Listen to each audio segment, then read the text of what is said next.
আসসালামু আলাইকুম রহমতুল্লাহ বরকাত। আমি একটা কথা বলি যেটা না বললে লয়। সমাজের মধ্যে আজ বর্তমান এই তথ্য প্রযুক্তির জামানায় আসাতে মানুষের যত উন্নত হচ্ছে তার চেয়ে বেশি ক্ষতি বেশি হচ্ছে, কিন্তু এটা আপনারা আহ, ধীরের মানে দৃষ্টিতে দেখবেন, মন দিয়ে দেখবেন, আপনি গবেষণা করবেন, দেখবেন যে মানুষের কিন্তু এই মোবাইল আসাতে মানুষের লাভের চেয়ে ক্ষতি পরিমাণ বেশি হচ্ছে। আজ সমাজের মধ্যে কিন্তু অশান্তি, একটা পরিবারের মধ্যে কোনো শান্তি নাই, বিশৃঙ্খলা, স্বামী স্ত্রীর মধ্যে কলহ, এই মোবাইল। যাই হোক, এই মোবাইল আসার কারণে অনেক যারা কোরআন হাদিসের ব্যাপারে জাননেওয়ালা ছিল না, বিজ্ঞ ছিল না, তারা মোটামুটি জাননেওয়ালা হচ্ছে, নিয়মিত মোবাইল দেখে, ভিডিও দেখে। কিন্তু এই ভিডিও দেখার সময় আমরা কোনটা কোন লাইনের বক্তব্য আমরা বুঝি না, বুঝছেন? না বোঝার কারণে বড় বড় সেলিব্রিটি যারা বক্তব্য, ওলামায়ে কেরাম যারা আছে, তারা একটা ভিডিও করলে, ছাড়লে, সেটা যদি আমাদের মাযহাবের পরিপন্থী হয়, আমরা তখন ভুল বোঝাবুঝি সৃষ্টি হয়। ধাইরে আসলে আমরা ভুল করছি, এটা এটা কিন্তু ভুল ধারণা ভাই। এটা মনোযোগ সহকারে শোনেন, আমি একটু খুব চিকন কথা বলবো, এটা বলা খুব জরুরি।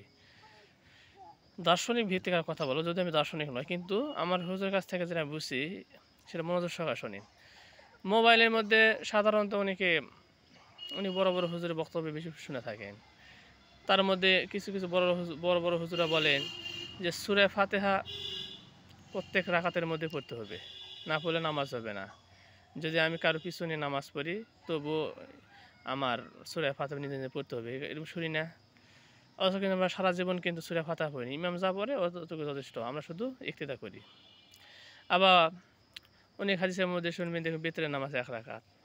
শোনেন, আর রাস্তা সব সঠিক বুঝছেন, কিন্তু আমরা যারা একটু বড় বড় সেলিব্রিটি লোক যারা আছে, তাদের ভুল ধরার যোগ্যতা আমার পশমের তুলনায়, তাদের পশমের তুলনায় আমার কোনো পেত নয়।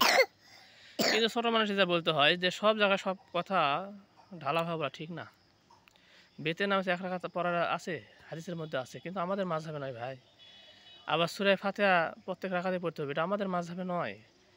আমাদের মাযহাবে যে সূরা ফাতিহা না পড়ে কোনো ক্ষতি নাই, আবার সূরা ফাতিহা পড়লেও প্রত্যেক রাকাতে, এটাও ক্ষতি নাই। আচ্ছা, যারা আমিন জোরে বলে, আমরা আসতে বলি, যারা আমিন জোরে বলে থাকে তার নামাজ হবে না? অবশ্যই হবে। কিন্তু আমরা বলি অনুত্তম হবে, ওরা বলে ওরা উত্তম হবে। আমরা আমিন আসতে বলি, আমাদের নামাজ হবে না? অবশ্যই হবে, অবশ্যই হবে, কোনো ক্ষতি নাই। যারা বুকের উপর হাত বাঁধে তাদের নামাজ হবে না? হবে। যারা নাভির উপর হাত বাঁধে হবে না? হবে। যারা হাত ছাড়া নামাজ পড়ে হবে না? হবে। শোনেন একটা কথা, একটা গোড়া কথা মনে রাখবেন, গোড়া, এটা বারবার বলা দরকার, আজকে আমি বলতেছি, সামনে যদি তৌফিক দেয় আল্লাহ আরও বলবো। সেটা হলো, শরীয়তের দিক আছে দুই ধরনের, একটা হলো মৌলিক বিশ্বাসগত ইবাদত, একটা হলো শাখাগত ইবাদত। শাখাগত যেগুলো বিষয় আছে সেগুলোর মধ্যে যদি দ্বিমত হয় ওলামায়ে কেরামের মধ্যে, ইমামদের মধ্যে, এতে যাই যেটা ধারণ করবে, যে ইমামের অনুসরণ করবে, কোনো ক্ষতি নাই।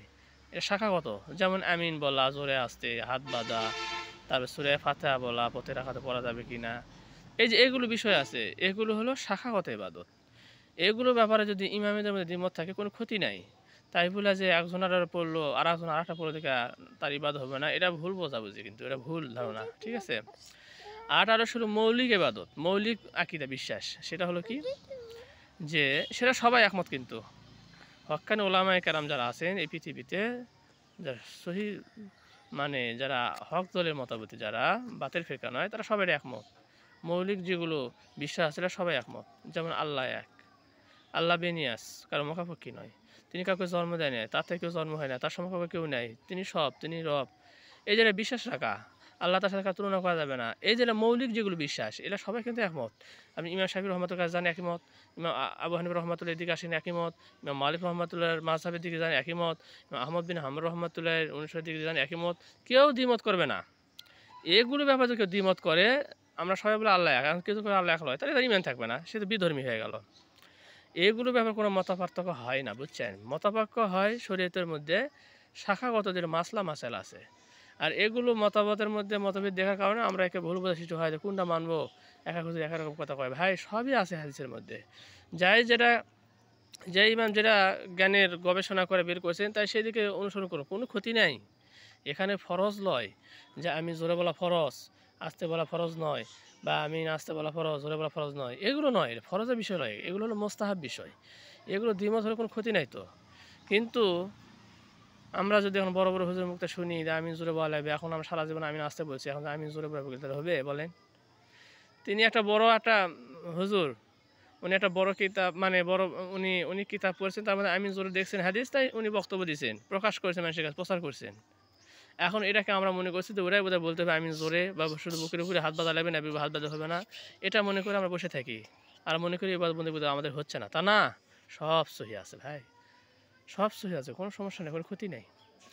যদি মৌলিক বিষয় যেগুলো আছে এগুলোর মধ্যে দ্বিমত প্রকাশ করেন তাহলে সেটা মানা যাবে না, ঠিক আছে।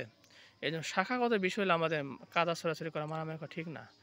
আজ আমরা এই সাধারণ আমিন আস্তে জোরে বলা, বুকের উপর হাত বাঁধবো না নাভির উপর হাত বাঁধবো, তারাবি নামাজ কয় রাকাত পড়বো, সূরা ফাতিহা প্রত্যেক শেষে পড়বো কিনা, এলাইলে আমরা এমন মারামারি কাটাকাটি করি, বুঝছেন, ভুল বোঝাবুঝি করি, এক আলিম আর এক আলিমের বিপক্ষে আলিমক দেখলে মনে হচ্ছে সিয়াত লাথি মারবে, হিংসা হিংসি, এলাইলে আমরা ব্যস্ত। আর এই ফাঁকতার বিধর্মীরা তারা মুসলমানদেরকে কীভাবে পরাজিত করবে, কীভাবে তার পিছনে ফেলাবে, তারা সেটা নিয়ে ব্যস্ত। আর আমরা বিধর্মীদের উপর কীভাবে উঠবো, সর্বদিক দিয়ে, জ্ঞানের দিক দিয়ে, জ্ঞান বিজ্ঞানের দিক দিয়ে, অস্ত্র দিক দিয়ে, এলা ফিকির আমাদের নেই। আমাদের ফিকির সাধারণ একটা বিষয় লিয়া আমি আস্তে ধরে বলা, এটা খুব দুঃখ লাগে, বুঝছেন, খুবই দুঃখ লাগে এটা বিষয়। এই জন্য আল্লাহ তালা আমাদের সহি বুঝদান করুক। সূরা ফাতিহা যদি কেউ পিছনে না পড়ে, ইমামের পিছনে, কোনো ক্ষতি হবে না ভাই।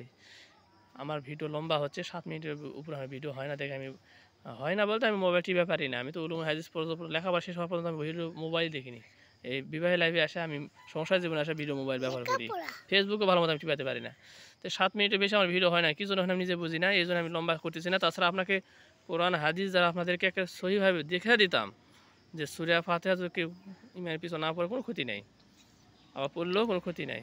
এই জন্য আপনারা দ্বিধাগ্রস্ত হবেন না, বিভ্রান্তির মধ্যে পড়বেন না, ঠিক আছে। আমি আসতে বললে যে নামাজ হবে না এরকম কোনো কখনো মনে করবেন না, সব সহি আছে ভাই, সব জায়গা আছে।